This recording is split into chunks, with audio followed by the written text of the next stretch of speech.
Semalam saya tak sempat nak tunjuk video saya minum kreatin ni. Saya dah pernah explain pasal kreatin. Korang boleh tengok video kat sini. Tunjuk korang cara nak ambil kreatin. Kalau brand tu tak bagi korang sudu, so korang boleh pakai sudu teh ni. Satu sudu teh ni 5 gram. Kalau korang nak ambil 3 gram boleh, 5 gram boleh. Sebab mengikut research pun range kreatin adalah 3 ke 5 gram. Okay, kreatin antara one of the most research supplement tau dalam fitness industry ni. Bukan lagi, kreatin ni bukan benda yang 50-50 lah. Kreatin ni benda yang memang dah proven research. Kalau korang bodybuilding, nak suplemen yang murah, kreatin.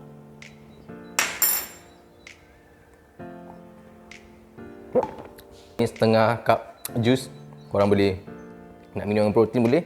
Tapi untuk kreatin saya suggest untuk ambil dengan simple cups.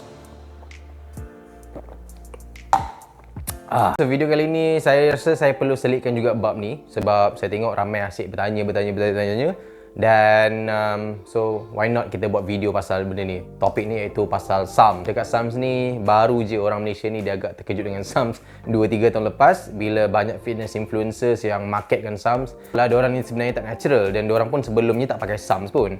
So bila SARMS ni keluar, konon-kononnya SARMS ni dimarketkan sebagai suplemen. Okay? So ni bukan kategori supplements. Dia kata argument dia adalah SARMS ni sebagai pengganti kepada steroid. Yang kedua dia adalah legal.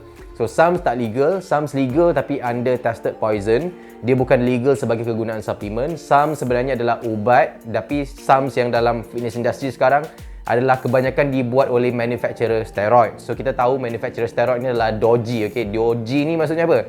Doji ni maksudnya dia ni macam kilang yang tak ada pengawasan, kilang yang tak ada lesen, kilang yang bergerak di bawah radar ataupun kilang yang macam kilang cetak rompak lah ibaratnya. Dia kalau korang tengok YouTube kan, video-video macam mana tempat steroid dibuat, diorang macam dekat satu garage, dekat situ lah diorang buat steroid. So diorang buat packaging kotak, nampak macam diorang ni dibuat di kilang canggih.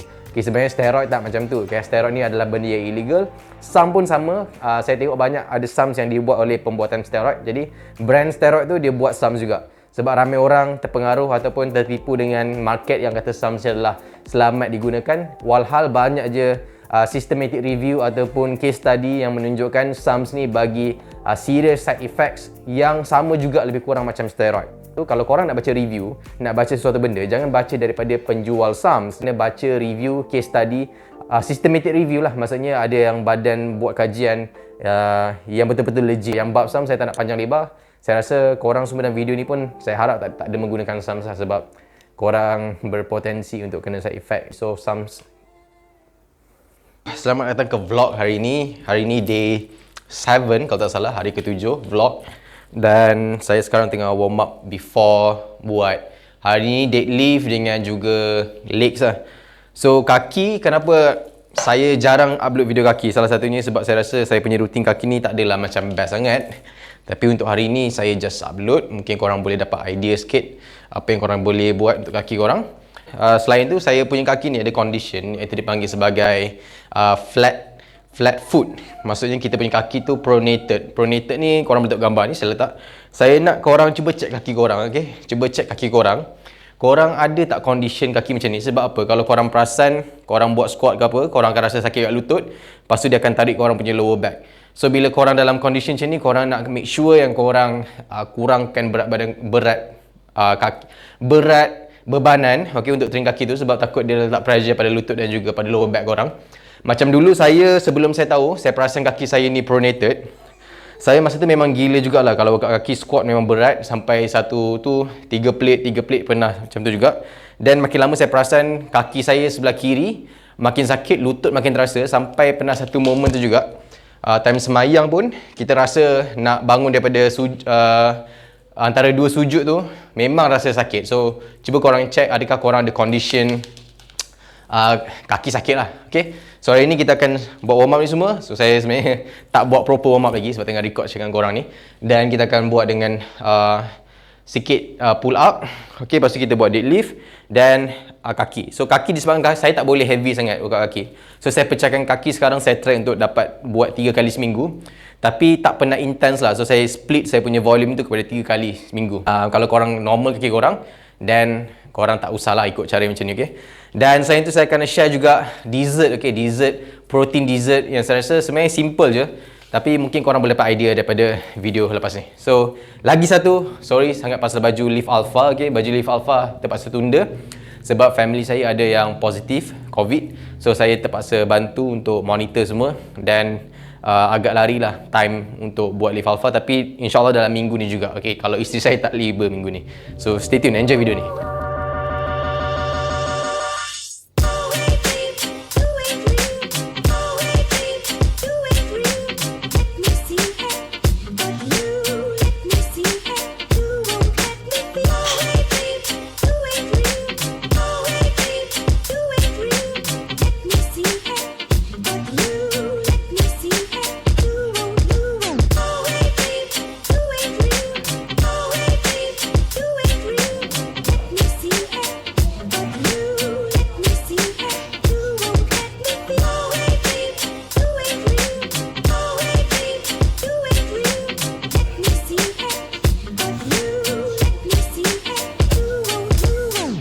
So post workout, kali ni saya nak share sikit something berbeza. Kalau biasanya korang bosan ke nak minum korang punya post workout, so hari ni saya nak tunjuk cara nak buat post workout dessert, okay? Tapi dalam masa sama, kalori rendah, protein tinggi. So apa yang korang perlu, simple je. Okay, pertama sekali yang untuk resepi ni korang perlu pakai, pertama Greek yogurt ataupun yogurt biasa. Ni pakai yogurt biasa, skinny low fat yogurt. Ya, kita nak pakai vanilla protein vanilla, tak kisah brand apa pun. Yang penting kalau boleh vanilla, kalau korang tak ada vanilla dan pakai je flavor apa yang korang ada. Tapi cuma untuk resepi ni saya rasa vanilla lebih sesuai lah, untuk lagi-lagi kalau melibatkan buah-buahan ke apa. Yang ketiga, korang boleh pakai buah frozen. Okey, buah frozen. Terpulang nak pakai apa? Yang ini saya pakai blueberry. Kalau brand ni korang cari, harga dia murah sikit. Besar ni dalam RM14 je. Kalau brand normal harga dia RM30. Tapi yang ni saya jumpa harga dia RM14 je. Kalau korang nak pakai buah, contohnya korang boleh pakai apple ke, korang boleh potong kecil-kecil lepas tu bekukan dia, ataupun korang nak pakai apple sejuk boleh, nak pakai pisang pun boleh, bergantung condition diet korang. Kalau korang tengah bulk up, mungkin sekarang waktu terbaik untuk korang dapatkan pisang lah, okay? Kalau korang nak lean down, mungkin dapatkan ni sebab dia punya kalori dia agak rendah per serving. Ni dalam 70 kalori saja. Saya lupa nak bagi tahu, yang ini pakai ni juga maple syrup. Tapi kalau korang tak ada maple syrup, korang boleh pakai juga madu, bergantung pada diet korang lah. Saya selalu ulang, okay? Sebab mungkin ada kat sini yang tengah bulk up, ada yang mungkin tengah nak lean down. Tapi strategi yang sama, korang hanya perlu tukar ataupun kurangkan apa yang korang nak lah. So yang ini, brand ni, yang ini zero calorie. Yang lagi satu sama juga, yang ini sugar free, tapi yang ini kalori rendah, okay? Yang ini kalori rendah. Yang ini satu serving cuma ada 20 kalori saja. Satu serving cuma ada 20 kalori je. So ini pun kalori dia sangat-sangat rendah, okay? Yang ini zero kalori, tapi harga ni double berbanding harga ni. So ni RM18 je. Yang ini cuma harga RM30. So yang ini pun saya pakai. Rasa dia pun memang sedap, okay? So terpulang lah. So saya akan pakai ni lah untuk kali ni, tunjuk korang. First kali kita nak pakai yogurt ni. So kita pakai yogurt. Okay, ni bergantung korang nak pakai berapa banyak. Ni saya pakai dalam 5 sudu yogurt. 5 sudu yogurt ni ada dalam 10 gram protein lah lebih kurang. 1 scoop vanilla. Scoop ni ada dalam 25 gram protein. Korang gaulkan macam ni. Okay, so sambil tu saya nak selit soalan. Sambil gaul ni saya nak selit soalan, okay? Ada yang tanya, bro, soalan dia tanya, bro, yang ISO 100 ni, Dymatize ni halal ke? So korang boleh tengok video saya sebelum ni, video saya pasal nak check brand international halal ataupun tak. So yang ini dia memang tak ada logo halal, tapi dekat website, ada website yang saya jumpa, dia tulis itu suitable for vegetarian lah. So saya ambil approach yang brand suitable for vegetarian, maksudnya dia tak ada animal based ingredients, okay? So kita based on approach tu. Saja saya nak beli ISO 100 ni nak rasa sebab dulu saya pernah minum dan saya tengok packaging dah baru, saja nak try eksperimen lah. Sebab saya memang nak ada protein flavor vanilla lah. Flavor vanilla ni senang untuk kita buat resepi macam-macam juga. Okay, so ni once kita dah buat, dah gaul macam ni. Okay, simple je. Kemudian kita nak masukkan kita punya buah tu. Masuk buah kita macam ni. Bagi setengah orang mungkin resepi ni nampak macam wah senangnya, dah tahu buat, takkan nak ajar pun benda ni kan. Tapi mungkin bagi newbie, banyak budak-budak yang mungkin baru nak start belajar, diorang tak tahu resepi ni. So korang yang dah tahu tu janganlah poyo sangat, okay? Respect lah budak-budak yang baru nak up ni. Tak satu serving je ni. Inilah dia protein dessert korang post workout. Protein dessert korang post workout. So guys, ni post workout. Kalori rendah. Kalau korang nak banyak kalori, korang tambah je lah peanut butter ke apa-apa, macam-macam benda yang korang boleh tambah lagi. Dan dalam ni ada lebih kurang dalam 35 gram protein post workout. Dan makan tanpa rasa bersalah.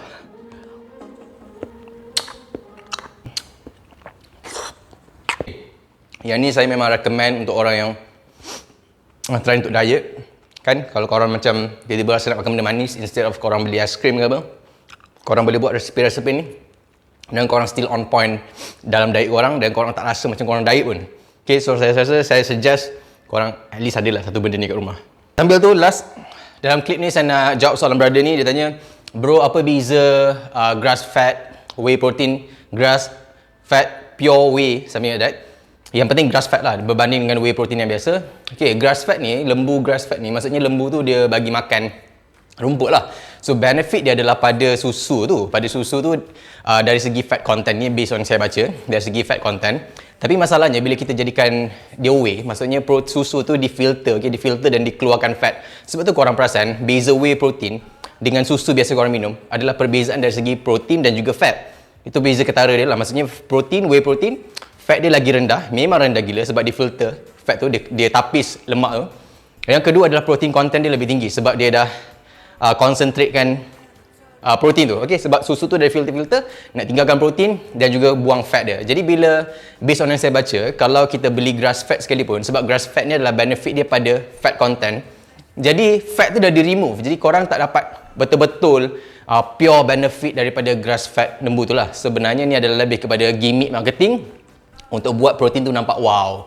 Lagi-lagi kalau korang beli grass fat whey isolate, so lagilah macam tak ada benefit, tak ada extra benefit sebab fat tu dah difilter daripada protein content tu sendiri. So unless korang beli susu grass fat lah, mungkin korang akan dapat benefit omega 3 dari segi fat content dia. So saya rasa kalau nak beli protein tak payah beli yang complicated sangat sebab memang ada brand yang dia suka letak macam-macam claim supaya dia boleh charge korang harga yang lebih mahal. So guys, saya harap video ni hari ni membantu korang, ada sikit input yang korang boleh dapat, dan jumpa korang dalam next vlog video.